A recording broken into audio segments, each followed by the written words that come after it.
Hello students, welcome to Math and Science Study with SM. Hope you all are fit and fine and practicing math every single day. Remember that math means practice, so keep practicing. Now let's start our today's class. Subscribe now and press the bell icon. Never miss an update. আজকের আমাদের আলোচ্য topic হলো প্রতিসাম্য। প্রতিসাম্য কাকে বলে? না, তো প্রতিসাম্য হচ্ছে কোনো একটা চিত্রকে বা কোনো একটা বস্তুকে যদি একই রকম দুটি সমান পার্টে বিভক্ত করা যায় অথবা ঘুরিয়ে আবার পুনরায় একই রকমভাবে দেখতে পাওয়া যায় তবে তাকে প্রতিসাম্য বলবো। ওকে, তাহলে প্রতিসাম্য মেনলি দুই প্রকার হতে পারে, এক রৈখিক এবং দ্বিতীয় ঘূর্ণন প্রতিসাম্য। প্রথমত আছে আমাদের রৈখিক প্রতিসাম্য কাকে বলে।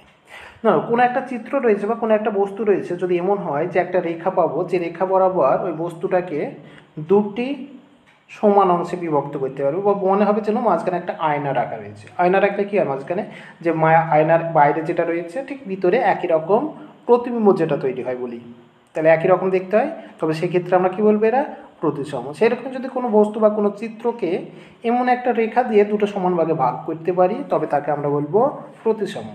যেমন ধরে নাও কোনো একটা চিত্র, যেমন একটা আয়তাকার চিত্র যদি আমরা ধরে নিই, আয়তাকার চিত্রকে আমরা দেখো এই বরাবর যদি একটা রেখা দিই তবে এটা আমরা সমান দুটো একই রকম চিত্রে ভাগ করতে পারবো, তাই না?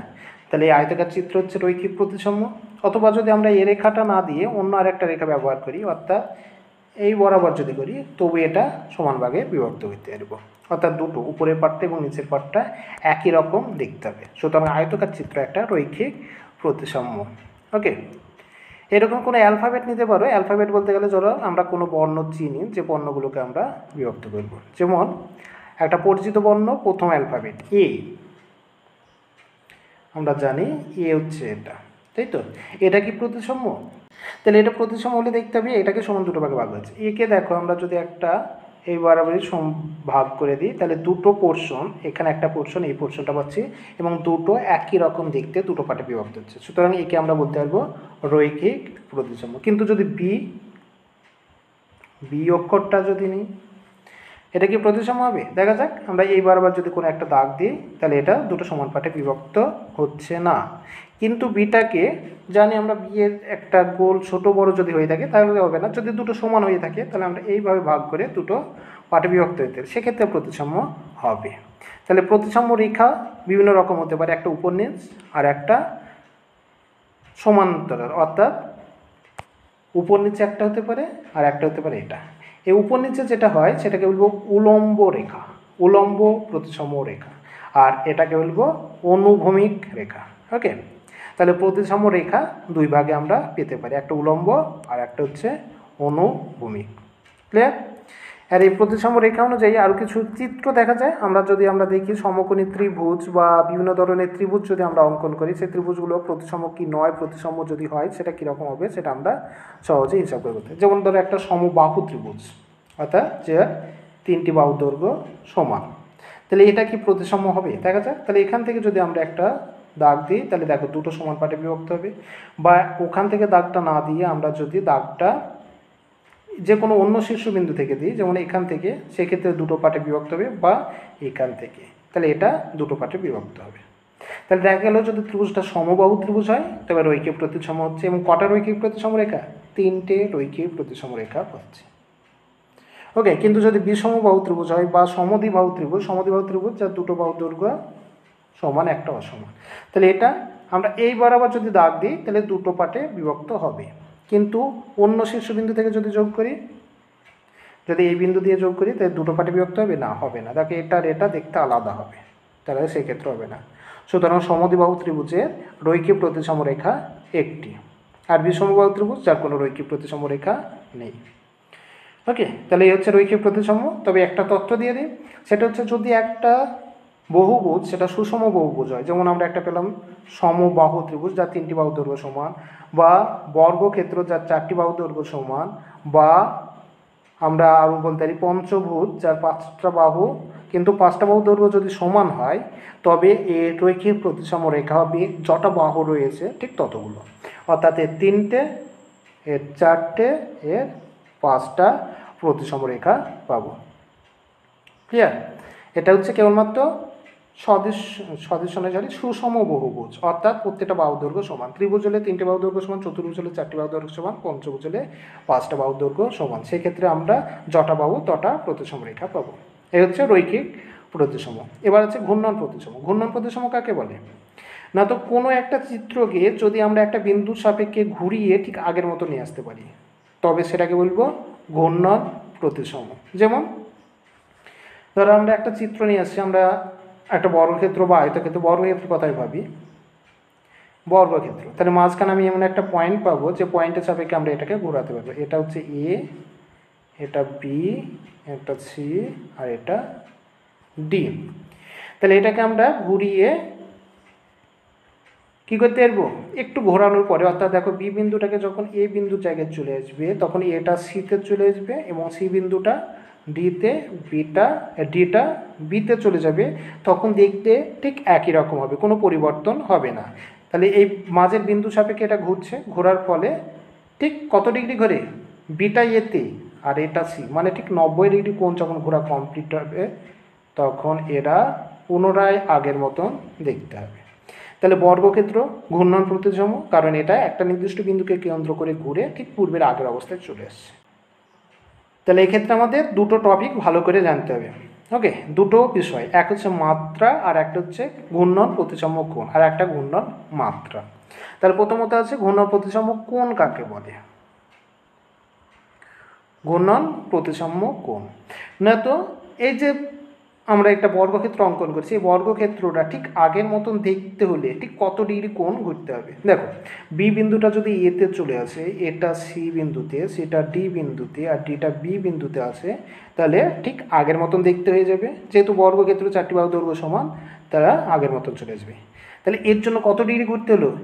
বিটাকে এতে, এটাকে সিতে, সি ডিতে, আর ডিটা বিতে আসতে হলো, অর্থাৎ জাস্ট 90 ডিগ্রি কোণ ঘুরতে হলো। তাহলে এই 90 ডিগ্রি কোণটাকে বলবো ঘূর্ণন প্রতিসাম্য কোণ। কার? বর্গক্ষেত্রে, কারণ বর্গক্ষেত্রে 90 ডিগ্রি কোণ ঘুরলে ঠিক আগের মতন চলে আসে, এটাকে বলবো ঘূর্ণন প্রতিসাম্য কোণ। আর একটা ঘূর্ণন প্রতিসাম্য মাত্রা। এবার যদি এ বিন্দুটা আমরা যেখানে সিটে চলে আসলে এটা ডিতে আসে আর ডি তাই এতে যায়, তাহলে কত ডিগ্রি ঘুরতে হবে? পুরো উল্টো হয়ে যাচ্ছে এবং দুটো 90 মানে দুবার হচ্ছে। আর পুনরায় এটা এ থেকে শুরু করে ঘুরে আবার এতে আসতে যতবার একই রকম হবে। কতবার হবে? আমরা দেখলাম এ সিতে আসলো একবার, এ ডিতে গেল তাহলে দুবার, এ বিতে আসলো 3বার, আবার এ ঘুরে আবার এতে আসলো, মোট 4বার একই রকম হতে হবে, তাই তো? তাহলে বর্গাকার চিত্র যদি ঘুরতে শুরু করে ঘূর্ণন কেন্দ্র সাপেক্ষে, তাহলে ঘূর্ণন কেন্দ্র সাপেক্ষে ঘুরে ঠিক আগের পর্যায়ে আসতে গেলে মোট 4বার একই রকম হবে। সেই যতবার পূর্বের অবস্থা আসার জন্য যতবার একই রকম হবে, সেটাকে বলবো তার ঘূর্ণন মাত্রা।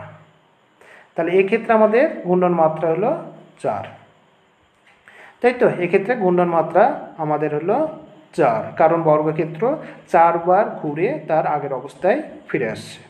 ওকে, তাহলে আমরা পেলাম ঘূর্ণন কোণ, যে কোণের সাপেক্ষে এটা ঘুরছে। ঘূর্ণন না, আমরা বললাম ঘূর্ণন বিন্দু বা ঘূর্ণন কেন্দ্র, যে কেন্দ্রের সাপেক্ষে এটা ঘুরতে শুরু করে। তারপর বললাম ঘূর্ণন কোণ, অর্থাৎ যত ডিগ্রি কোণ ঘুরলে ঠিক আগের অবস্থায় চলে আসে। তারপরে হলো ঘূর্ণন মাত্রা, অর্থাৎ আগের অবস্থায় যেখান থেকে শুরু করেছিল ঠিক একই অবস্থায় আসার জন্য যতবার একই রকম হচ্ছে, সেটা হচ্ছে ঘূর্ণন মাত্রা। এই ঘূর্ণন কোণ আর ঘূর্ণন মাত্রার মধ্যে একটা সুন্দর সম্পর্ক রয়েছে, কি না তো আমরা যদি ঘূর্ণন কোণ বের করতে চাই, ঘূর্ণন কোণ, তাহলে ঘূর্ণন কোণ সমান হবে 360 ঘূর্ণন মাত্রা। ওকে, ঘূর্ণন কোণের মান সেটা হবে 360 ঘূর্ণন মাত্রা। একই রকমভাবে যদি আমরা মাত্রা বের করতে চাই, তাহলে মাত্রা সমান কত হবে? মাত্রা সমান হবে 360 কোণ, ঠিক উল্টোটা। ওকে, এবার আমরা মাত্রাটা কিভাবে নির্ণয় করতে পারবো সেটা দেখো। যদি সুষম কোনো বহুভুজ হয়, যেমন সুষম ত্রিভুজ মানে সমবাহু ত্রিভুজ, মানে 3টি বাহু দৈর্ঘ্য সমান, এই ক্ষেত্রে মাত্রা হবে 3। তাহলে ঘূর্ণন কোণ কত হবে? 360/3। 1 2 0 120। সুষম চতুর্ভুজ মানে বর্গক্ষেত্র, এর মাত্রা কত হবে? মাত্রা হবে 4, কারণ 4টি বাহু রয়েছে। তাহলে এখানে 360কে 4 দিয়ে ভাগ করলে গুণনকোণ পেয়ে যাবে। একইভাবে সুষম পঞ্চভুজ যদি হয় তাহলে তার মাত্রা হবে 5, তাহলে কোণ হবে 360কে 5 দিয়ে ভাগ করে দিলে যেটা হবে সেটা। এ হচ্ছে আমাদের ঘূর্ণ মানে প্রতিসম কাকে বলে এবং প্রতিসম কীভাবে জানবো সেগুলো। ওকে, এবার আমরা যেটা জানবো কিছু অনুশীলনী প্রবলেম, সেগুলো সলভ করার চেষ্টা করি।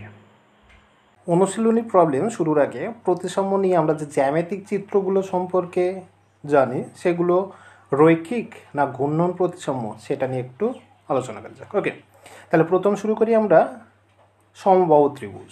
সমবাহু ত্রিভুজ যা 3টি বাহু দৈর্ঘ্য সমান, এটা কি রৈখিক বা ঘূর্ণন প্রতিসম? দেখো, রৈখিক বলতে গেলে এরা রেখার সাপেক্ষে দুটো সমানভাবে বিভক্ত করা যায়।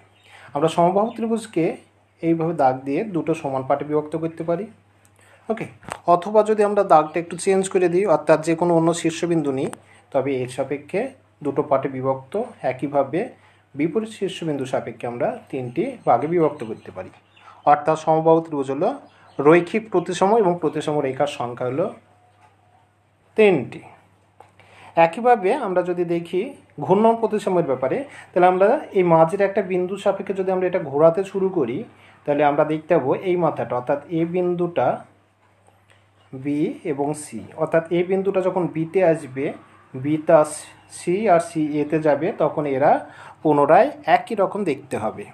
একইভাবে আর একবার মানে এ বিতে আসলো, আবার এ যদি এখানে আসে বা এ আবার ঘুরে এখানে, অর্থাৎ 3বার একই রকম দেখতে হবে, তাই তো? তাহলে আমরা বলতে পারি যে সমবাহু ত্রিভুজ সেটা হচ্ছে ঘূর্ণন প্রতিসম এবং এর ঘূর্ণন প্রতিসম মাত্রা অর্থাৎ 3বার একই রকম দেখতে হবে, সুতরাং মাত্রা 3।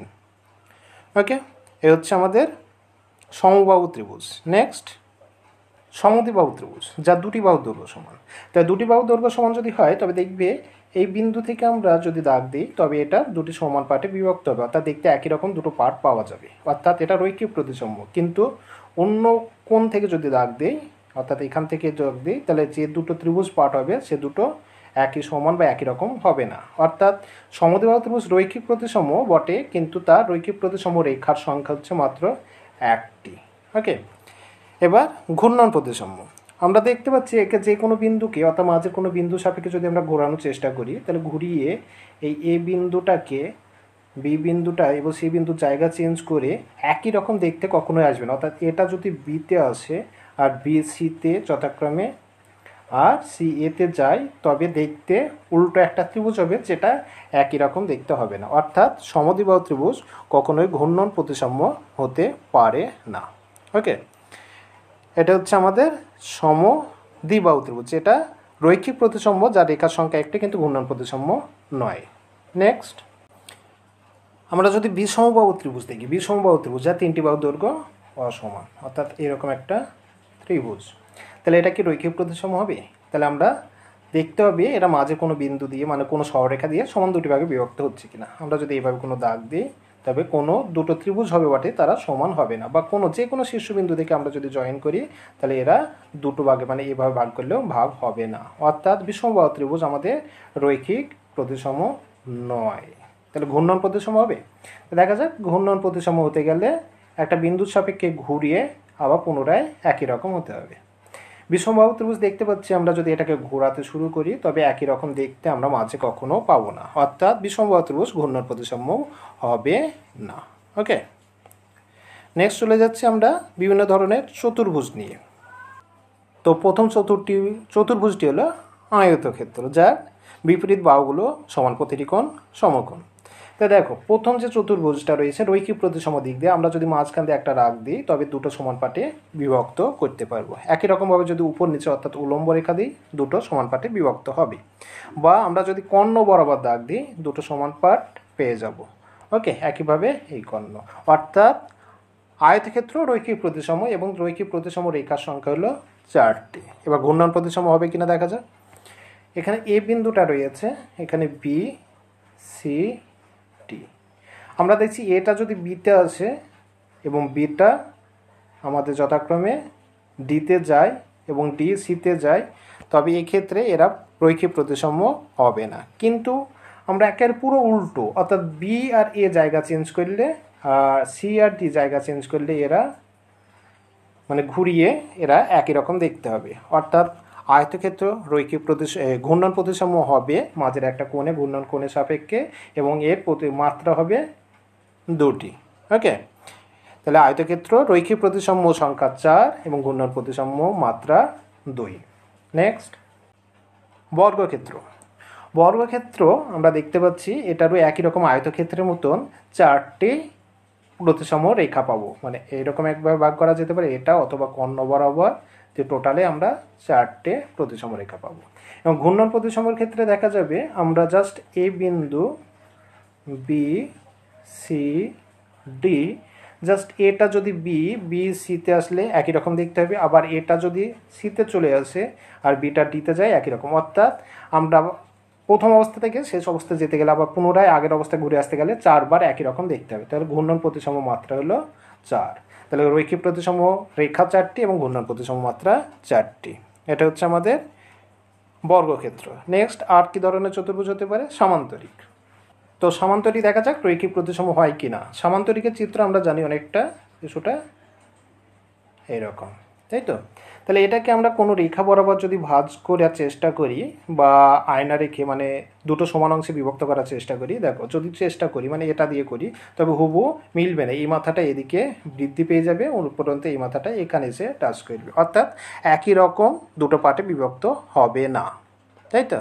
তাহলে এটা আমাদের রৈখিক প্রতিসাম্য নয়। কিন্তু ঘূর্ণনের ক্ষেত্রে একটা সামান্তরিক যদি আমরা দেখি, তবে এটাকে ঘুরিয়ে এ বিন্দু বি সি ডি পুরো উল্টো যদি করে দিই, এ বিতে আর সি ডিতে, অর্থাৎ 180 ডিগ্রি যদি ঘুরিয়ে দিই, তবে দেখতে একেবারে আগের মতন হয়ে যাবে। সেক্ষেত্রে এটা ঘূর্ণন প্রতিসাম্য, অর্থাৎ দুটো ঘূর্ণন প্রতিসাম্য মাত্রা পাবো, কিন্তু এটা রৈখিক প্রতিসাম্য নয়। ওকে, একইভাবে যদি আমরা দেখি রম্বসের ক্ষেত্রে আমরা জানি 4টি বাহু দৈর্ঘ্য সমান, কিন্তু কোণগুলো সমকোণ নয়। তাহলে রম্বস রৈখিক প্রতিসাম্য হবে কি না? তাহলে রম্বস 4টি বাহু দৈর্ঘ্য সমান, কিন্তু কোণগুলো 90 ডিগ্রি নয়। সুতরাং এটাও আমরা দেখতে পাবো এটা রৈখিক প্রতিসাম্য হবে না, অর্থাৎ ভাঁজ করে বা দুটি সমান অংশে বিভক্ত করতে পারবো না। একই রকমভাবে যদি আমরা দেখি রম্বসের ক্ষেত্রে ঘূর্ণন প্রতিসাম্য সামান্তরিকের মতন, এটা 180 ডিগ্রি কোণ ঘোরালে আবার পুনরায় আগের মতন চলে আসবে, অর্থাৎ এটা ঘূর্ণন প্রতিসাম্য মাত্রা 2। ওকে, নেক্সট আমাদের বাকি থাকছে আর এক ধরনের, যেটা হচ্ছে ট্রাপিজিয়াম, যার একজোড়া সমান্তরাল বাহু এবং একজোড়া তির্যক বাহু থাকে। এটা কি রৈখিক প্রতিসাম্য? রৈখিক প্রতিসাম্য আমরা এভাবে যদি ভাঁজ করি, তবে রৈখিক প্রতিসাম্য হতে পারে। কখন? যখন এই দুটো বাহু দৈর্ঘ্য সমান হবে, অর্থাৎ সমদ্বিবাহু ট্রাপিজিয়াম হবে। সুতরাং আমরা বলতে পারি যদি ট্রাপিজিয়ামটা সমদ্বিবাহু ট্রাপিজিয়াম হয় তবে রৈখিক প্রতিসাম্য হবে, আর যদি না হয় হবে না, এবং সেক্ষেত্রে রৈখিক প্রতিসাম্য রেখা সংখ্যা 1টি। আর ঘূর্ণনের ক্ষেত্রে ঘূর্ণন প্রতিসাম্য রেখা ঘুরিয়ে পুনরায় একই রকম দেখতে আমরা একে পাবো না মাঝে কখনো, সুতরাং এটা ঘূর্ণন প্রতিসাম্য হবে না। ওকে, এই হচ্ছে আমরা প্রয়োজনীয় যে ত্রিভুজ বা চতুর্ভুজ বিভিন্ন রকম জ্যামিতিক চিত্র করি, সেগুলো রৈখিক না ঘূর্ণন প্রতিসাম্য, সেগুলো আমরা পরীক্ষা করে দেখলাম। ওকে, তাহলে এবার শুরু করা যাক অনুশীলনীর প্রবলেমগুলো। অনুশীলনীর প্রথম প্রবলেম রয়েছে একের দাগের। দেখো একটি ত্রিভুজ, যে ত্রিভুজটা শুধু রৈখিক প্রতিসাম্য, তাহলে কোন ধরনের ত্রিভুজ শুধুমাত্র রৈখিক প্রতিসাম্য হবে? আমরা একটু আগে দেখিয়েছিলাম কি সমদ্বিবাহু ত্রিভুজ, যেটা রৈখিক প্রতিসাম্য হবে, বা আমরা দেখতে পারি সমদ্বিবাহু ত্রিভুজ এমন একটা ত্রিভুজ যেটা একটা রেখার সাহায্যে দুটো সমান পাটে বিভক্ত হয়, কিন্তু ঘুরিয়ে পুনরায় মাঝখানে কখনো একই রকম হয় না, একেবারে প্রথম থেকে শেষে গেলে একই রকম হয়। তাহলে এটা হবে আমাদের উত্তর সমদ্বিবাহু ত্রিভুজ। ওকে, নেক্সট 2, ত্রিভুজ রৈখিক প্রতিসাম্য আবার ঘূর্ণন প্রতিসাম্য, রৈখিক এবং ঘূর্ণন দুটোই হবে, এটা হবে আমাদের সমবাহু ত্রিভুজ। ওকে, সমবাহু ত্রিভুজ। নেক্সট, বর্গক্ষেত্রে ঘূর্ণন প্রতিসাম্য মাত্রা আমরা বললাম বর্গক্ষেত্র সুষম চতুর্ভুজ, সুতরাং মাত্রা হবে 4টি বাহু রয়েছে, সুতরাং 4। আয়তক্ষেত্রে ঘূর্ণন প্রতিসাম্য মাত্রা আয়তক্ষেত্র কিন্তু সুষম চতুর্ভুজ নয়, সুতরাং মাত্রা আলাদা হবে। তাহলে আমরা কত ঘূর্ণন প্রতিসাম্য মাত্রা কত ডিগ্রি ঘুরলে ঠিক আগের রকম হয়? তাহলে 180 ডিগ্রি ঘুরলে ঠিক আগের রকম হতে হবে। সুতরাং এই ঘূর্ণন প্রতিসাম্য মাত্রা চেয়েছে, 180 ডিগ্রি ঘুরলে আগের মতন হবে, সুতরাং মাত্রা চেয়েছে যেহেতু মাত্রা কত হবে, তাহলে জাস্ট দুটো মাত্রা হবে, কারণ দুবার একই রকম দেখতে হয়। তাহলে বর্গক্ষেত্রের প্রতিসম রেখা কটি? বর্গক্ষেত্রের প্রতিসম রেখা, বর্গক্ষেত্রের প্রতিসম রেখা 4টে, আর আয়তক্ষেত্রের প্রতিসম রেখা আমরা পাবো 2টো। ট্রাপিজিয়াম আর সামান্তরিক কোনটি শুধুমাত্র ঘূর্ণন প্রতিসাম্য? ওকে, তাহলে আমরা দেখতে পাবো সামান্তরিকটা হবে ঘূর্ণন প্রতিসাম্য। এ হচ্ছে একে দাগের প্রবলেম। নেক্সট, তো একে দাগের পরবর্তী প্রবলেমগুলো। 7 নম্বর প্রবলেম কি বলেছে? কোন চিত্রে কোনো চিত্রে ঘূর্ণন প্রতিসাম্য কোণ যদি 180 ডিগ্রি হলে চিত্রটি ঘূর্ণন প্রতিসাম্য মাত্রা কত হবে? অলরেডি আমরা দেখিয়ে দিয়েছিলাম কত, 360 বাই কোণ মানে 180। তাহলে 180কে 360 দিয়ে, 360কে 180 দিয়ে ভাগ করলে হবে 2, সুতরাং এর মাত্রা হবে 2টো।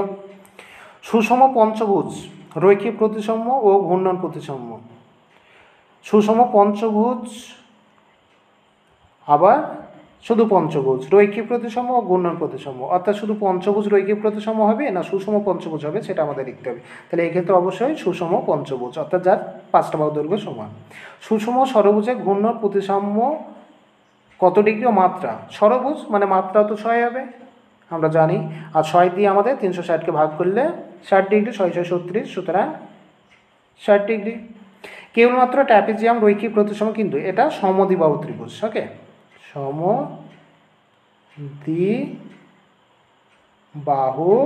ট্র্যাপিজিয়াম, যেটা আমাদের রৈখিক প্রতিসাম্য হবে কিন্তু ঘূর্ণন হবে না। আয়তক্ষেত্রে ঘূর্ণন প্রতিসাম্য কেন্দ্র কোথায়? কেন্দ্র হচ্ছে আর আমাদের যে কোণী বিন্দুগুলো যোগ, অর্থাৎ কর্ণ দুটোর ছেদবিন্দু। আয়তক্ষেত্রের ঘূর্ণন প্রতিসাম্য কেন্দ্র হবে কর্ণদ্বয়ের ছেদবিন্দু, কর্ণদ্বয়ের ছেদবিন্দু। ওকে, সামান্তরিক ঘূর্ণন প্রতিসাম্য কোণ কত ডিগ্রি? অর্থাৎ ঠিক একই আগের রকম হবে, সামান্তরিক 180 ডিগ্রি ঘুরলে ঠিক আগের মতন দেখতে হয়, সুতরাং 180 ডিগ্রি। সমবাহু ত্রিভুজের ঘূর্ণন প্রতিসাম্য কোণ, সমবাহু ত্রিভুজ 3টি বাহু দৈর্ঘ্য সমান, সুতরাং মাত্রা 3, মাত্রা 3 হলে কোণ কত হবে? 360 বাই 3 মানে 120 ডিগ্রি। বর্গক্ষেত্রে ঘূর্ণন প্রতিসাম্য কোণ কত ডিগ্রি? তাহলে বর্গক্ষেত্রে মাত্রা হচ্ছে আমরা জানি 4, তাহলে 360কে আমাদের 4 দিয়ে ভাগ করতে হবে, 4 9 36, সুতরাং এটা উত্তর হবে 90 ডিগ্রি। ওকে, একেবারে 15টা কি বলেছে? রৈখিক প্রতিসাম্য নয় কিন্তু ঘূর্ণন মাত্রা 2 মাত্রা ঘূর্ণন প্রতিসাম্য রয়েছে। ওকে, রৈখিক প্রতিসাম্য হবে না কিন্তু 2 মাত্রার ঘূর্ণন প্রতিসাম্য রয়েছে, এটা কি?